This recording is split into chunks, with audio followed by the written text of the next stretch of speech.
Welcome to the Fantasy Syndicate Podcast with your hosts, Joshua Poniatowski and Alex Taylor. Let's talk football. Hello, and welcome to the Fantasy Syndicate Podcast. My name is Joshua Poniatowski, and I am here with the Sausage King of Chicago, Alex Taylor. What's going on? And I love a good sausage, you know? Even more than maybe more than like a Chicago style dog. I love a good chili dog. It's a more like Southern style hot dog. But do you know what that's from though, by the way? Is that like Ferris Bueller? Ferris Bueller, yeah, it is. Abe Froman. Sausage, yeah. Abe Froman, yeah. Abe Froman. So, okay, cool. Today we are going to talk about guys that we will not touch in this year's draft. So just guys we're going to completely avoid. A lot of these picks maybe are, personal to us for various reasons. But before we do that, we're going to jump into news around the league. And Alex, I know you got some good updates for us. Pretty exciting. We're getting pretty close to the season, so a lot of preseason action going on. Trying to figure out what's actually going to be happening for the season. So, Johan Dotson ended up getting traded over to the Eagles. Pretty juicy. I mean, he was our wide receiver 66, and now he's the third option on the Eagles. I don't know. Do you think this makes his value go up or down at all, Josh? Yeah, no, I don't know if it's Johan. I'm gonna be honest. I thought it was Jahan, but maybe I'm wrong. Oh, did I say Johan? No, you're definitely right. I'm just reading here too fast. Change his ethnicity, on the fly. Yeah, that's totally my bad. No, you're good. So I think it hurts. I was looking at it after the trade. I was looking at the Eagles wide receivers. They run a lot of 2 wide receiver sets. I think wide receiver 3 last year had 20 catches. So if you're not in that 1 or 2 and Goddard, with tight end, you're pretty much not going to see value. So we'll definitely have to update our rankings, drop them down the list. I think it does help though, maybe Scary Terry and even Austin Eckler, I think there's possibilities on the other side of the ball. Yeah, I mean, fans pretty quick, being a former first round pick. Kind of just fizzled out there pretty quick, but it happens. Also, just happening today, Zay Jones ended up getting suspended for 5 games for a domestic violence charge. He was our wide receiver 92. So other than maybe like a super deep league, I feel like he's kind of just not worth anything now. Yeah, I mean, he pretty much just stole targets from other people that you wanted to get the ball most of the time wherever he was. He isn't, very, very viable person. But going back to the Eagles trade, I think maybe Ayuk. I think Washington might be trying to collect picks to trade for Ayuk, some draft capital there. I don't know if that's actually going to happen. But yeah, I mean, they just gave up a wide receiver that they really didn't have to give up, to be honest. Got a third in exchange, so maybe they're trying to do some draft capital. But I just wanted to add. I prefer him going there than the Steelers. I mean, at least then it's like a young, exciting offense instead of like Russ or Fields. Yeah, I'm very worried about that offense. Should be bad. I don't like it. Not exactly fantasy skill position related, but the Chiefs just made Creed Humphreys, the highest paid center in history, $72 million over 4 years. I'd love to make a Creed joke about how he can take them higher. But, they are already the defending champions, so they really can't go any higher. But, it's kind of annoying. I just was looking at the average age of like the projected starting rosters, and the Chiefs actually like tied for like third youngest roster. So it's kind of annoying that a team can be defending champion and yet also young and promising in the same breath. So pretty annoying. Yeah, I think everybody wants the Chiefs to lose except for Chiefs fans. I mean, I don't know anybody that's like, let's go Chiefs. Let's win some more Super Bowls. I think everybody's over them at this And point. Swifties. They're You're either from and Kansas City Swifties. That's true. or you're a Swiftie. That's it. That Which I mean that's that's still going very true. strong apparently. I don't know. I figured Yeah. by the off season that would fizzle out, but here we are. Well, Um, the odds on that were like plus 600, and I almost took them. I was like, "There's no chance that they're gonna make it to the start of the season," and I'm glad I didn't bet on that because here they are, start of the season, and I think it's because he's a football player, and she's used to dating like musicians, and that it's a different vibe. a little something new, a little something exciting.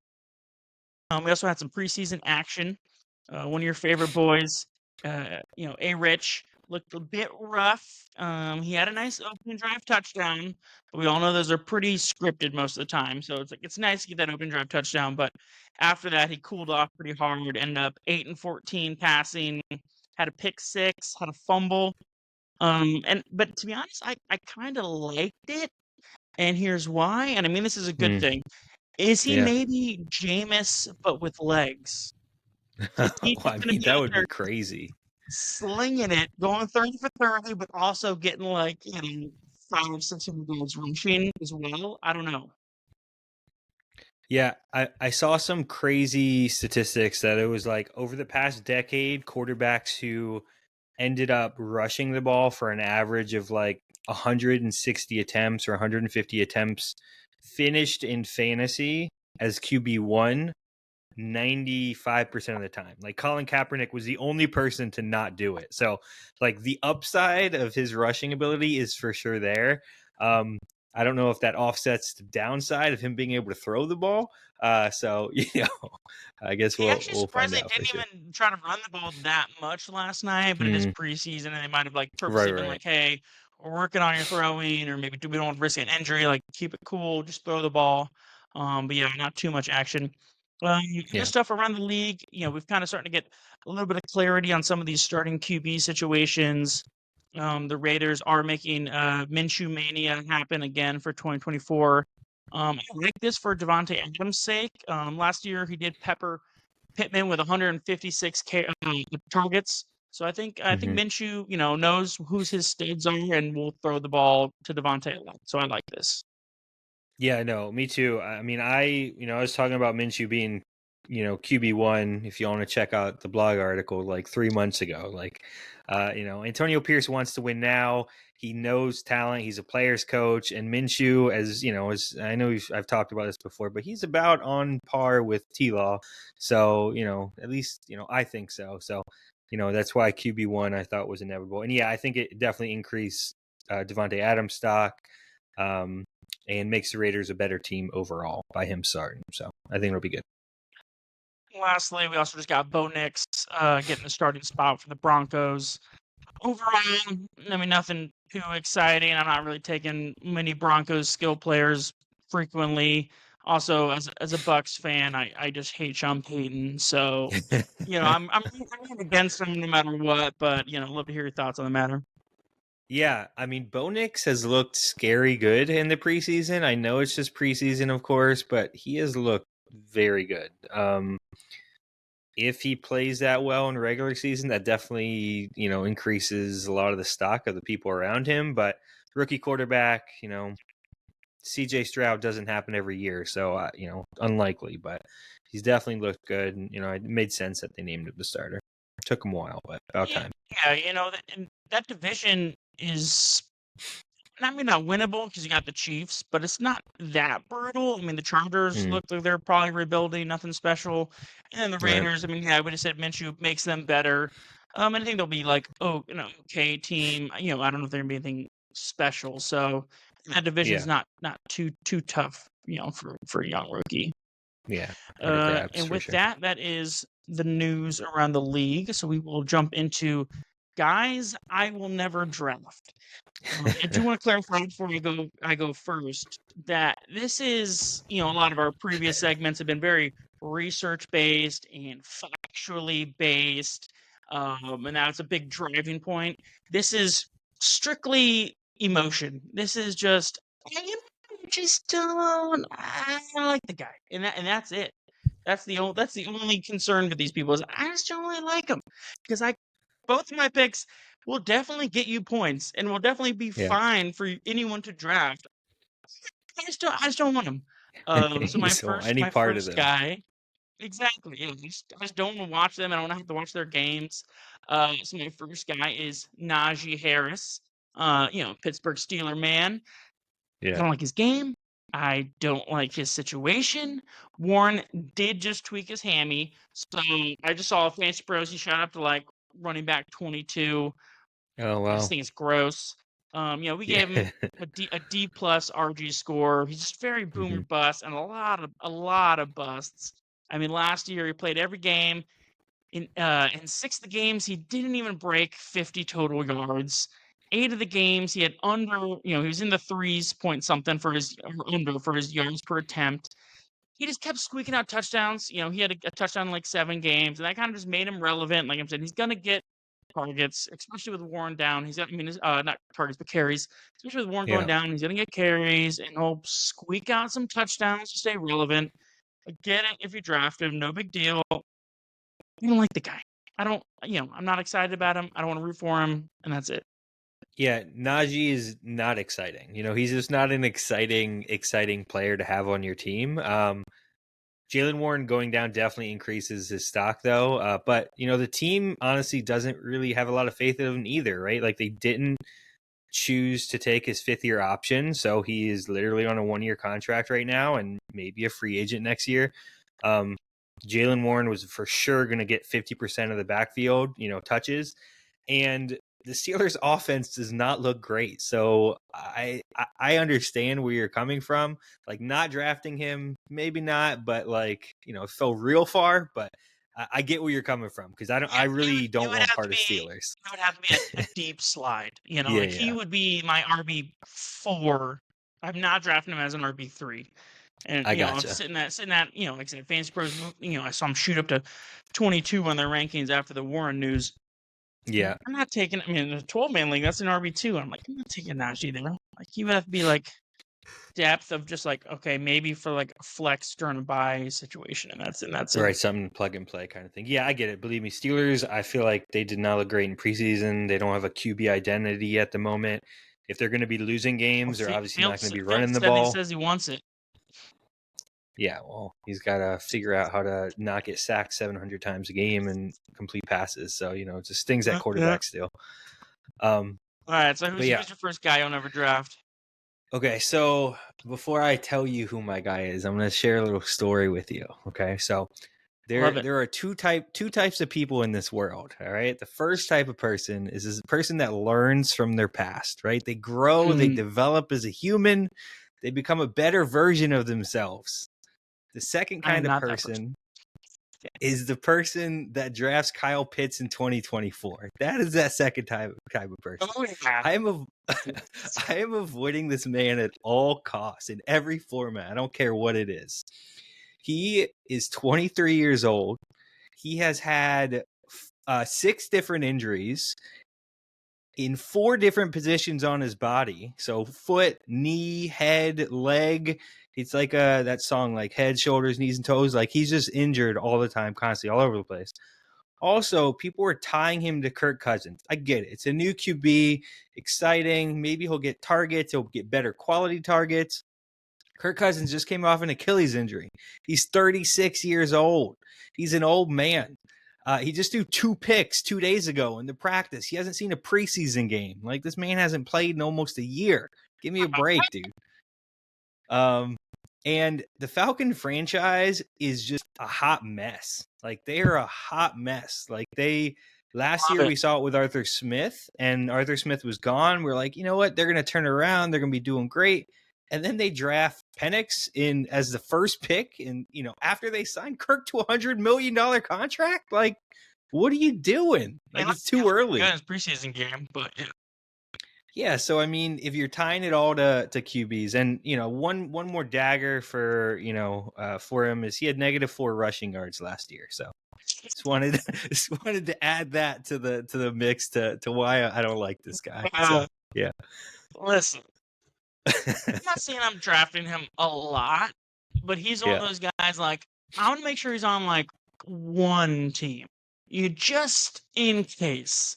just under that wisp of potential. It's not like he Yeah. hasn't ever shown anything cool. Do you remember that like the highlight reel last year where he like caught the one like behind his back? That catch was insane. So like he's clearly shown he could Yeah. do it. He just hasn't been able to do it a lot. And dude, Desmond Ridder, like it was trash last year. And I he's a know guy they were who, bad. like I said, I'm not taking a lot, but I'm taking him on one team. Yeah. And on that team, I'll also probably try to pair him up with like a Hawkinson situation. That way, as we're in like week 4, 5, 6 or whatever, as it's like Hawkinson maybe might be coming back. At that point, I'll be like, all right, I'm over the Pitts experience. Like it's either it's been good or it's been terrible, and I'm like, you're getting cut. And then Hawkinson will be my new Boyd for ride or die to the end of the season. But yeah, that's where I stand in kind of things. Yeah, I mean the fact that you're drafting a backup tight end tells you the faith that you have in this man. So I'm just saying, just throwing that out there. So It's yeah, just like the ultimate like base role, you know? yeah, As yeah. far as the I tight get end it. position goes, I don't know anyone outside the top. He's like the only guy outside like the top 5 tight end who could, maybe it's only like a 1 to 2% chance, but could finish as like tight end 1. I don't know. I know, like he's got that huge boom potential. I get it. I get it. And you love boomer bust guys. That's your thing. But for me, I don't like boomer bust guys, but not early in the draft. I mean, if we're talking, if he's going as tight end 8 or whatever, I'm okay with. So my next guy I will never draft is going to be Amari Cooper. He just seems boring. Again, I'm not knocking anyone for drafting him. The guy has consistently been like a mid-tier receiver finisher like his whole career. He gets like, in a half PPR. He's basically between like 140 to 150 points every year. So I'm not Yeah, knocking you for drafting him.